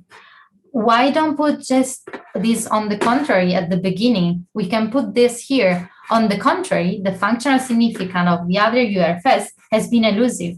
The flow, I hope you hear that the flow in this case, it's way easier. The other sentence. So experiments is the subject. Where is the verb? Here, like how? Oh, sorry, I am getting a bit emotional. it's too far. Like there is all this part that readers have to read again, and this is exhausting. Other tips that you can follow when you are writing a paper is try to be careful of the choice of the word you're using. Try not to kill the verbs. Verbs are very important. Readers like verbs. So let's try to highlight it and to put them in the right form. Instead of using, for example, provide a review of, just use the verb review. Again, offer confirmation of. I see this many times. Confirm. Give a description. Describe. So just use the verb. Again, another thing that people, especially are doing a lot in scientific paper is overusing nominalization. Nominalization is starting from something which is not a noun and turn it into a noun. This can happen to verbs or to adjectives. So in this case, instead of using the observation of these results, we can write, we observe that these results, blah, blah, blah. Improvement, this is a noun, but it comes from a verb. Use improve. Inclusion, use include. Also, when we use the verb to the gerund. So gerund is this verb that finishes in E and ing. Instead of using this, which is a nominalization, use the verb itself. If you see, like when you're revising your paper and you see a lot of this word ending with ion and ion, ing, ends, this means that you're using a lot of nominalization. If so, try to convert and try to see that there is a verb hidden in this or an adjective hidden in this noun and try to make it pop out. So what we want to see is the verb. Try to focus on the verbs. Again, I think I said it like probably 1,000 times. Try to use the active voice instead of using the passive voice. If you use the passive voice, you're hiding the subject. And then if you don't see the subject, the reader is wondering who did that. Instead of writing this hypothesis is supported by the observation that, the author is supporting for the hypothesis, observing that, blah, blah, blah. So everything is more clear in the reader's mind. Another thing that I don't know why people are scared of is repetition. I always see when I edit paper that, for example, if someone is talking of a molecule, they try different way to avoid to repeat the molecule. They talk about the molecule, the product, the material. I mean, if you use repetition, it's clearer for the reader to understand that you're talking about the same thing. So if you're talking about the same molecule, use the same name, use the same molecule name, because if you're talking about that, the reader needs to talk about that. I understand that when you are writing, to you, it sounds boring, keep on reading the same thing. But it's because you are writing. The readers, you have to keep in mind that the readers read your paper for the first time. So they don't even think about the fact that you are repeating something too many times. It just makes things easier for them. So we want this. Let's go for repetition. Don't bother too much about repeating stuff. Okay, be aware of logical gaps, because sometimes you might have a connection really clear in your mind, but that might not be obvious for the reader. Again, readers read for the first time. You are writing and editing and writing. So of course, and it's like your research. So of course, for you, it's easy. There is an example here where this is pretty clear. So in this case, we can see in the sentence one that we can edit this paragraph, in order to make things more clear. So in this case, the first sentence have a big problem, which is the subject and the verb are not really close. So we can convert it and put the subject and verb close to each other and make it clear. Then we can keep this part, the oxygonazine and the oxycytidine, at the beginning of sentence 2. Why? Because basically we are talking about this here at the end, and then we create the connection with the first sentence. So this is what I was talking about when I was saying try to keep sentences connected, because then we are talking about this, and then the second sentence is again about this DG and DC. And then we are doing the same thing. I mean, this is like a semicolon, but it's the end of a sentence. So we put again this 3 isopropyl group at the end, because then we are able to create, again, this connection with the the third sentence, actually. We create this connection saying these groups, which is what we were talking about. There is a connection and everything goes smoothly. Again, in sentence 2, here, there is a comparison between 2 things. So we want to, we don't want to surprise the reader. We want to alert the reader. And then let's use a simple word, both, referring to these 2 groups, because we want to make understand the readers that we're talking about 2 different effects. So we use both in this case, and the reader is not surprised anymore. Last slide about tips. Try to reduce phrases to single word.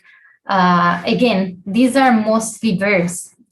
Instead of saying has an effect on, affects, give rise to, causes. Due to the fact that, let's use because it's a really nice word. The purpose of this study. Why? This study, a majority of, it's most, someone is are of the same opinion. Well, we can use the verb, agree. Do not occur frequently. Let's use the positive adjective, is rare. If something is not frequent, it means that it's rare. Unnecessary word like actually, basically, generally, as it's known, really, very. Sometimes they are not needed. If they're not needed, let's cut it. It's something that doesn't make the flow go smoothly. And then we are to the last slide. It's like 10 checklist when you're done with your manuscript. You can go through this and answer this question. Check about the subject. Did I choose my subject well? Am I using empty subjects? Verb. Did I choose a verb that expressed the action of the subject? Tied. Are subject and verbs and object close? Tied, it's referred to the sentences. Verbs again. Did I use the right verb tenses? I mean, is it right to use past, present? Are the verb tenses consistent? Sometimes you can decide if you use more past or present. It's a matter of style. If you decide the style, be consistent with your style. Again, yeah, that's the 6th point. Did I keep my writing style consistent? It's about British English, American English. Do we want to put comma after we introduce our thesis? Keep it, you decide, but keep it consistent. Did I use wordy phrases? Did I cut the unnecessary word? Can I replace them with more concise ones? If yes, please do it. Did I use conjunction and transition adverb logically? Did I use them actually? Because sometimes we don't even use it, but remember, readers need it. Passive voice. Did I use the passive voice too much? I would add, I mean, again, I have nothing against passive verbs, but maybe sometimes we are overusing it. Please don't do that. Spelling and punctuation. Okay, it's boring, it's a tough job, but someone has to do it. If you're lucky enough and if you have someone that could proof edit for you, ask them to do it, because sometimes it's really difficult for us to edit and to check spelling and punctuation of something that we have written. If you don't have anybody that could do it for you, suggestion I would give you is start from the end. So instead of going logically with the sentence starting from the beginning, start from the end, because then you don't have the logical meaning in your mind, and you can focus more on the sentence itself and on the words. And then you will be more able to spot typos, spelling errors and punctuation errors. Okay, guys, I'm done. I just want to thank some people of my group, Carolyn, my manager, and Michael, that they helped me with the presentation. Michael gave me some nice suggestion. Carolyn was proof editing the presentation itself. And Lina, she's the scientific writing teacher that held the course here in KAUST that were mind-blowing for me. And some of the slides are adapted from her course. And Damien, he is the program lead of the postdoctoral support program. And I really want to thank him because he was really great support during my postdoc, and he helped me during the transition to scientific editing job. Okay, this is the end of my presentation. I see that there are some questions. Vitri, do you want to moderate the question part? Or yes, okay. Thank you, Sara, for the nice presentation. Yeah. Thank you for listening. I'm sorry, I ran out of time. I thought it was faster. Sorry. Yeah, there are some questions here. Yeah. Mm-hmm. Wait, I will check.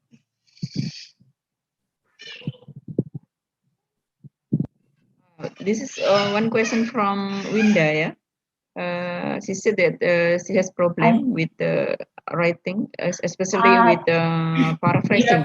I am she afraid that it's become like plagiarism. Yeah, I mean plagiarism. Yeah, plagiarism. What should we do? I understand this. This is a big problem.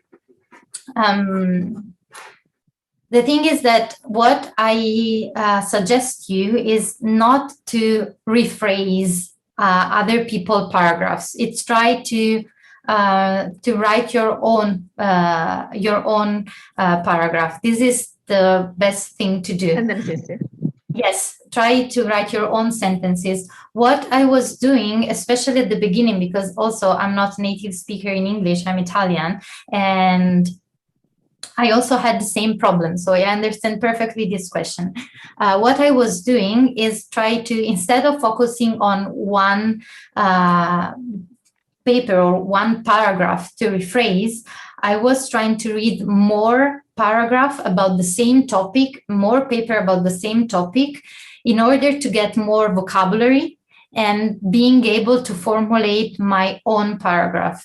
Plagiarism, it's a really important issue. And especially in these times, there were some problem, even with really high impact factor journals. So be really careful about that. Yes, thank you for the answer. And another question for English speaker, yeah?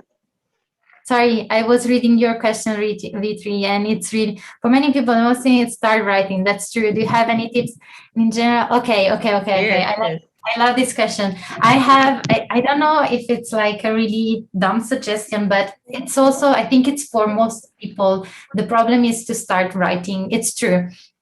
What I was doing sometimes, I just have to start writing. So I was using like some paper that I was reading, and I was starting typing like exactly the same, like, for example, if I had to write the introduction of my paper, I was starting to copying the introduction of another paper.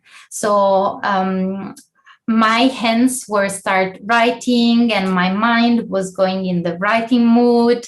And at some point, like, I realized that I stopped sticking to the copying what other people were writing, and I was starting to write my own sentences. This worked for me. It doesn't mean that it might work for other people, but to me, yeah, it was just difficult to start writing because, like, I was writing a sentence and I was like, I don't like this sentence. I just want to, and then I was like erasing the sentence. So start writing something, even if it's something else, is something that other people have written. then of course don't leave that in your paper, because this is like real plagiarism. You have to erase this part. But to me, that helped me to go in the right mode of writing. Another thing that you can do is like writing even without trying to find the right words. Just write what you have in mind. As I said at the beginning, sometimes I was also writing sentences with Italian words, because I didn't want to think about the right word. I was writing with wrong words or repeating a lot words, and then I would edit everything afterwards. So start writing, even if it's something that you don't like the way you write. As I said in the first slide, writing, not everybody can write well, but you can always edit. So that's my suggestion. Second, in the abstract, how deep should we write the results? In the abstract, we don't have to go deep. We just know results. I mean, no numbers. We just have to present with 2 sentences what we have done in our research. Because again, as I said, people who read abstracts are not always science-related people. So we don't want to bore readers. And that's why sometimes if people it's not related to science, they don't want to know too much in details the results. So no, not in detail. How many paragraphs? I would say 6 paragraphs, more or less. Yeah. So, and the important thing, not too long, because like in the first paragraph, let's say first 2 paragraphs, you give an introduction, then you of the context. Then you have 2 paragraphs when you can present the characters. Then 1 paragraph when you present your thesis and the challenge and your thesis. And then at the end, a small paragraph when you say, look, in our paper, we have addressed this challenge in this way. So yeah, more or less 6 paragraphs. Okay. Okay. And do you think which? Oh, definitely. So this one, the fourth one, results and discussion. Sorry. First, I would go with the introduction. Because basically in the introduction, you create the context even for yourself, and you know exactly what is the challenge, what is the field, what is the main problem. And then when you focus better on the main problem, you can shape the result part more in a way that are addressing the main problem and the challenge that are presented in the result in the introduction. So yes, I would go with the introduction, even because you can start to write the introduction even when you don't have all the results sometimes. So yeah, introduction, I would go for the introduction first. And for dictionaries, is there available like dictionary? Scientific dictionary for translation. Sorry, for the translation of what? From translation, for example, we are from Indonesia. Yeah, sometimes we write first our paper in Indonesian, yeah, and then we translate to English. Yeah, it's sometimes different context. Okay, okay. Sorry, I'm just reading this guys. So the English speakers. Is there any website? Okay, to be honest, I'm not a native speaker. I understand the problem. I know that Italian and English probably are more similar than Indonesian and English, but my recommendation is try not to translate a paper. Try to write it directly in English. I know, are you also publishing on Indonesian journal? Yes, we have. That's why you write it in Indonesian, and then you might have to translate it. Yeah, I think that that translating it's way more difficult than go directly for English. So if you can try to write it in English. In case if you really, because like I understand you will have to publish on Indonesian journal. Maybe you're not gonna like my answer, but can't you write it in English first and then translate it to Indonesian? Because I think that this translation, it's easier. I mean, to me, it's way easier to translate from English to Italian than vice versa. So this would be the only suggestion that come to my mind. And I know maybe it's not that popular. I'm sorry. Okay, let's take another question. Sometimes the research results we get are similar to the previous result. Do you have any tips or results still worthy of publication? You mean similar? If you mean similar to the result that you have already published, yeah, I mean, the thing is, you can still publish it. Of course, you don't go for a high impact factor journal, or that's a thing. Or maybe, I mean, if they are similar, but they add something more to the results that you have, then maybe you can like write a follow-up article to the same journal you have published the first one. That is the result, the thing I would do in my case. Yes, it's true. Are there still any question? Oh, I saw here is Profenti already available here. Welcome, Profenti, to this event. Yeah, thank you. She is the Vice Dean of Academic Affairs. Hi, nice to meet you. Good afternoon. Thank Here you. is afternoon, but I don't know in... Here now it's 10 to 11. It's almost lunchtime. Morning? Lunchtime. In the morning, yes. Lunchtime. Yes. Okay. Okay. Thank you very much. It's really useful, but I'm sorry I didn't follow from the first time because I already have arrangement with other students. It's okay. I'm happy that you enjoyed anyway from any point you started following. I'm really, really grateful for B3 for inviting me. I really enjoyed preparing this presentation. I really enjoyed giving the talk. I hope that all the people that were attending learned something and enjoy this presentation. Actually, when we were talking with V3, I was really thinking that it's such a pity that this happened during the pandemic time, because I would be so honored to come and visit you in your university. That would have been amazing. So, but yeah, I mean, it's good that we still can use Zoom, and even there is this like really difficult time, we can still keep in touch with other scientists and we can keep sharing information, and that's good anyway. Yeah, it's I really enjoy your talk, and I think thank you. It should be more people to join in here, but I don't know, it's only about 30, 40 people.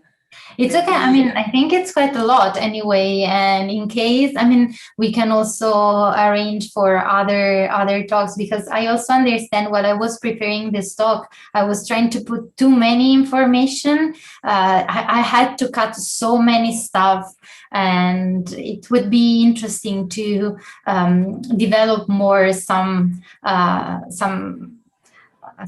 topics. And what I really enjoyed when I was attending my scientific writing course, it was really nice to have a lot of example and try to edit ourselves with our teacher articles that are published. It's also really fun sometimes because she was presenting us articles from high impact fact journals like from JACS or from Nature Materials, and then you see that there are still a lot of things to edit, and then you feel like kind of self-confident because you were still correcting papers from people who published in Nature Materials. So it was fun. I really enjoyed that part. So it would be really nice if we can have like a live lecture or like more participating lecture where people can also provide with their own skills. Yes, I see there is a person who raised hand.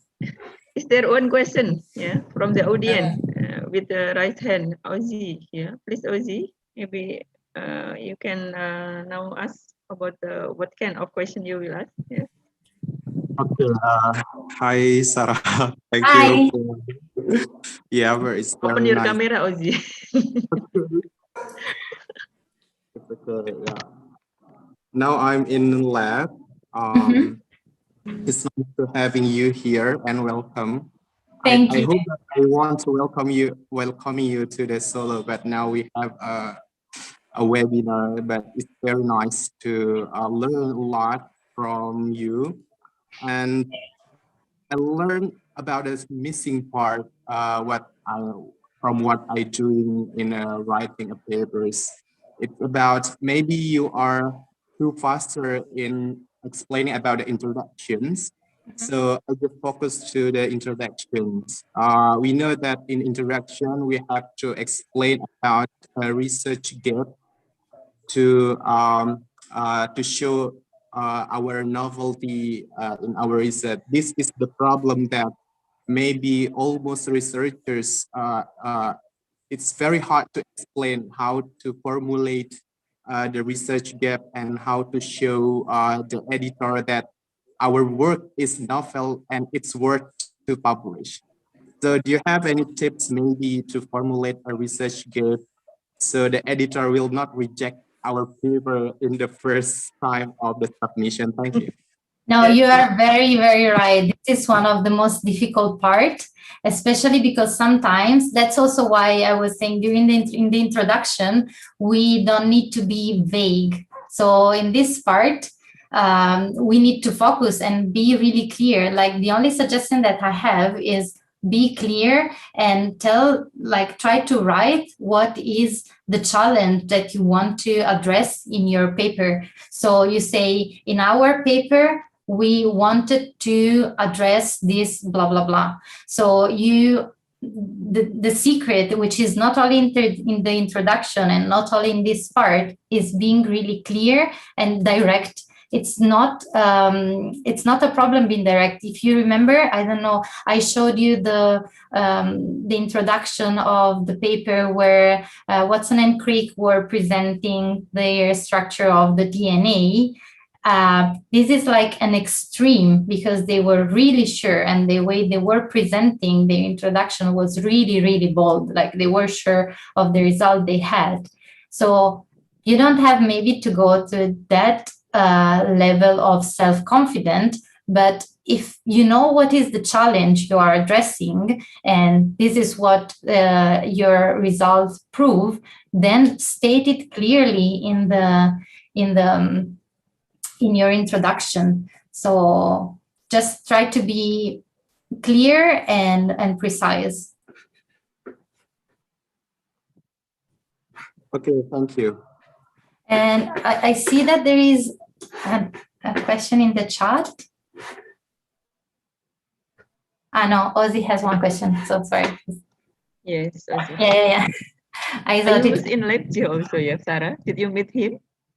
Sorry? Ozzy also was one student that in Leipzig with Erasmus. Did you meet him also? I don't remember. Ozzy, did we meet in Leipzig? I'm so sorry, but I don't remember. Or maybe you are one of the students who was in the first floor. With the Krautscheid group, Professor Krautscheid group. You were with Professor Kretcher? Yes. Yeah, Yes. That's probably why we didn't meet. Because I was busy with students that were with High Hawkins. So we are in the different lab, yeah, Sarah. Sorry? We are in the different labs. Yeah. You have what? Sorry. Yeah, of course, because I think Professor Kretcher was in the first floor, right? Or second? I don't remember. Second. Link, maybe you know him. Yeah, no, because it's like 3 years ago I was in Leipzig, so. Oh God. You forgot Leipzig, you know. It's Arabian now.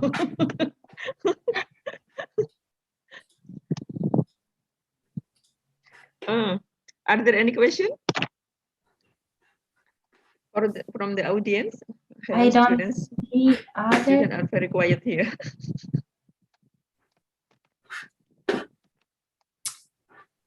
Sara, maybe one question. Yeah, go ahead. You mentioned that we write to make our audience or our reader, we prepare it to understand what we are writing. But before we prepare to the audience, we have to face with the editor. Maybe any tips how to face editors? So I mean, you mean the reviewers, because like in general, I mean, yeah, and also the editor, but in general, you don't face, the thing is that editors in general don't really dig in your paper.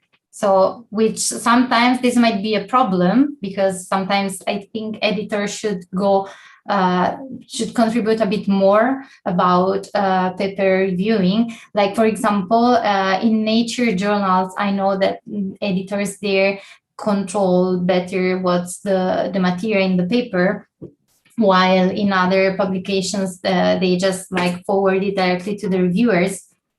And sometimes they don't check very well. But yeah, in general, editors, for example, I think they read a lot abstract. So the way to talk to the editor, it's writing a nice abstract. And editors are really, really busy. So that's why you want to keep everything really concise, precise. You want to give only the relevant information. So if you have like outstanding result in your publication, you have to make it stand out in the abstract, because otherwise, I mean, if you hide it in the results and discussion, it might be useless, because sometimes the editor just read the abstract and doesn't even notice that you have this amazing result, and then it will just like reject it without even sending it to the reviewers. So if you want to communicate with the editor, your only chance is the abstract. Okay.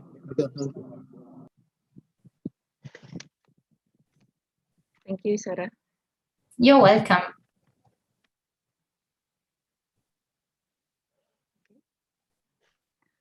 Are there still questions? If not, and this is not the case, yeah, maybe Profenti will give a closing speech to this forum. Yeah. Yeah. Before I want to ask Dr. Sara, do you I mean, in the KAUST, is there any kind of publisher, university publisher like that, and you become one of the editor, or? Yes, basically, I mean, I'm working for the research publication and communication services. We have a journal which is mainly sponsored inside KAUST. This is called KAUST Discovery, but you can also follow it. Follow us on Twitter, Instagram. We are putting amazing pictures on Instagram. And so for Twitter, you can check. Okay, it's called KAUST Research, like at KAUST Research, one word, and it's the same on Instagram. Or you can also add me on Twitter, and then I will send you the link of all the channels that we have. Or Vitri, when I'm gonna send you my presentation, I can also provide all the information. Yes, because yes, I mean, it's really, I mean, of course, I find this journal really interesting, and we just came out with the last issue, this one, KAUST Discovery. Yes. KAUST Discovery. And yeah, this is really like the way we communicate our research, mainly within KAUST, but now with the social media, we are also trying to spread the research outside. There's gonna be another publication, but this is still a work in progress, which is gonna be a bit less specific. This KAUST Discovery, it's the perfect for people who have a small, even like a basic scientific background, because it's like, it's not only, it's about many different topics. So everybody who has scientific background or who's into academia is perfectly able to understand it. And anyway, as I said, if you add us on different, actually, maybe I can post it in the chat. the channel of KAUST Research if someone want to.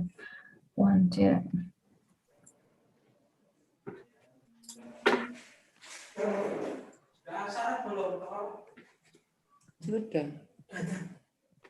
Oh, okay, here in the chat.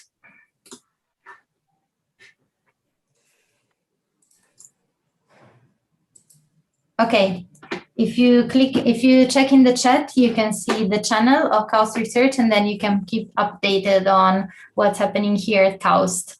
And anyway, if you want to have more detailed information about research here in KAUST, and you can just contact me directly.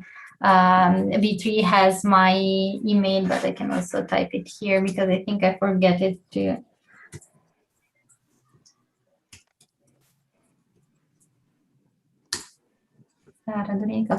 So you can contact me directly here, or this is my Twitter profile.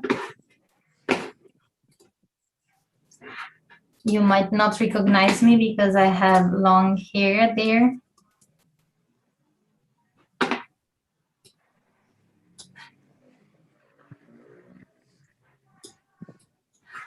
Here. You can add me on Twitter and then contact me directly.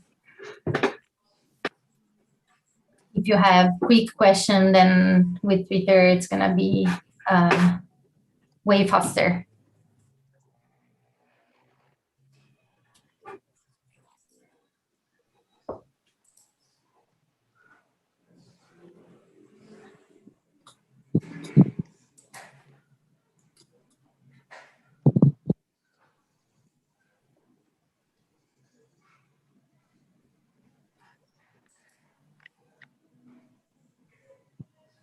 Hello?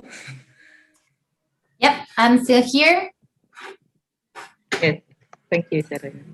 Here is the Twitter of Sara Durini. I'm sorry. I thought that my connection is lost.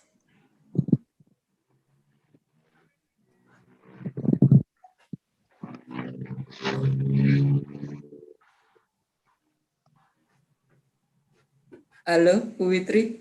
Ya, mana Bu? Enggak, ini hilang atau gimana? Enggak, dia lagi nge-search apa gitu loh tentang publication. Yes, Publikasi di KAUST. Are you having a look right at the... sorry, I thought it's lost because no one is talking here. Lost connection. I'm sorry. No. Okay. Yeah, Sara, maybe we can communicate later, about Yeah, of course. KAUST, I mean, you have all my details now. You can contact me really easily with social, email, whatever. I'm really happy to answer question about the presentation, to go more in details. So feel free to contact me. Yes, I mean, yes. you know V3, you know you're free to contact me. But I'm talking to the other people, to student, to you, Venti. So I'm really happy to share all information. Yeah, it's a great honor for us to have you here today. Oh, it was an honor for me. I hope this, collaboration, this friendship is going along, and it's you can, we will invite you maybe next time, and please. I would love that, like really. Thank you very much for all of your presentation today, and I'm sure it will give a lot of benefit for us, for academic staff, and also student here, because I see here, as although it's only about 40 people, but I see here there are staff and also student from bachelor and also from master degree. So it's I'm sure it's very helpful. Thank you very much. And I really hope so. Because I would like that this presentation would give like a bit of knowledge more about scientific writing, because sometimes I have the feeling that it's a bit underestimated, but it's really important, not only having good results, but know how to communicate them. And communicating science can be really scaring and difficult. And as scientists, we also have this responsibility, especially if you think about this period, this pandemic moment where communicating what is science doing right now, it's a really sensitive topic, especially communicating to people that don't have scientific background and might be scared of science. So it's really important. Okay. I also, thanks to Dr. Fitri who arranged this meeting. It's a really wonderful meeting. Okay, thank you. Thank you very much. Fitri, Yeah, dilanjutkan. welcome. Thank you. Hopefully, Have a nice weekend, you all. we can contact again. I would love it. Yes. Before the closing, maybe we can take the picture together. Yeah. Oh, And yes, Sara, that's great. here is your certificate, Sara, as It's really appreciation. nice. Thank you. For you, yeah, as invited speaker in this guest lecture. Hopefully, we will connect again, yeah, for another event or another collaboration. Yeah. Yes. I would love to, and as I said, I really hope that this pandemic will go to an end at some point. It will have to, and I will be honored to come and visit you in your university. I mean, honored, and I just need an excuse to visit Indonesia because like it's gonna be amazing. Yes, when I was showing you the picture of KAUST, and when I was preparing the slide, I was thinking, come on, they live in Indonesia. They know what is an Cito can go with you maybe after pandemic, Cito. So, but still. Yeah, I really want to visit KAUST as an internship student. Yes, Right? Gito, we have to get in touch. I mean, I'm not working with Jorge anymore, but I'm still in contact with him, and now I'm even in contact with other professor because of the job as scientific editor. So please, let's get in touch again. Yeah, I can see my future there.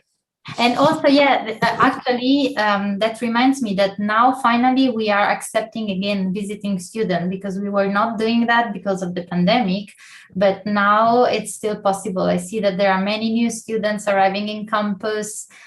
It's still a bit complicated, but we hope that with the vaccine and both here and in Europe, things will be easier. So yes. And student, please open your camera. Yeah, I will take the picture, the screenshot. Yes. Student there. Oh, nice! I see your faces now. I think Jessica, you wrote. You asked a question, right? Yeah, be ready. Yeah, 1, 2, 3. The first screen. Yeah. I will take it. And the second screen. Yeah. It's the same. Abdul Bashid is here. Abdul Rauf, yeah. And where is the other? Hopefully they are there. 1, 2, 3, yeah. Oh yeah, more people joining. Hi, nice to see your faces. Here is Ardiana, yeah, Ardiana. You're so shy here, Sara. The shy culture from Japan, Japanese people. Oh, wow. Yeah. Thanks again, yeah, to Sara for this nice speech this afternoon, and thanks also to all students, to all participants for joining this event. Hopefully, we can meet again for the next session, yeah, with another speaker maybe, or maybe Sara, we can invite again next year or something like that. Yeah, I mean, I can go deeper in all the topic, and then I don't have to rush. I was doing at the end. I'm so sorry. Yeah. As moderator, yeah, I will close this session, and many thanks again, yeah. Wassalamualaikum warahmatullahi wabarakatuh, and good afternoon, yeah. Good afternoon. Have a nice weekend, Sara. Nice to see you Having a all. good Bye. lunch. Good lunch, Sara.